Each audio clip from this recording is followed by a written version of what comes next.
Hey, and welcome to our sermon recap for this week. We talked about the story of the rich young ruler. So there's this guy who came to Jesus. He wanted to know, what is the good thing I have to do to get to heaven? It's a question that any of us might ask, like, what do I have to focus on? What's the important thing? And he said, well, you got to keep the commandments. And so the rich young ruler said, well, which ones? Question we might ask as well. Are there any we could skip, or which ones are most important? What's the loophole here?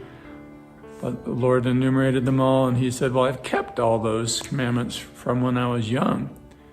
And then Jesus said, if you want to be perfect, then sell what you have, give to the poor, take up your cross and follow me. And this young man went away sad because he had a lot of wealth and he didn't want to sell it off. So what's the story about? Is it okay to be rich? Do you have to sell everything?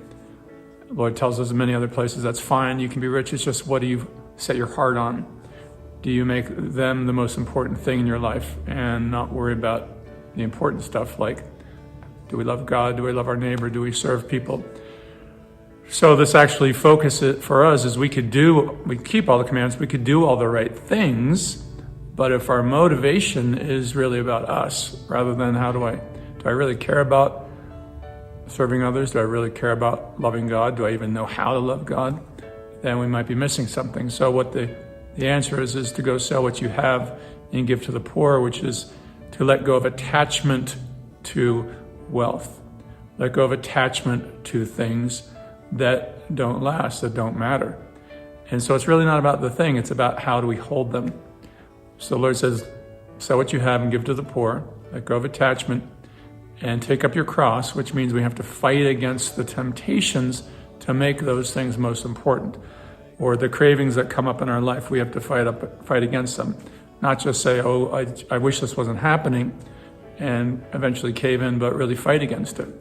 And then come and follow me, Jesus says. So that's having an eye on what is the Lord's will, what does the Lord want for me, and trying to keep an eye on that as we go about living our life. And that helps make us more perfect. We'll never be perfect. That's not achievable, but we can do better. So a really interesting story. Hope that makes some sense to you, and I hope you have a great week. I'll talk to you soon.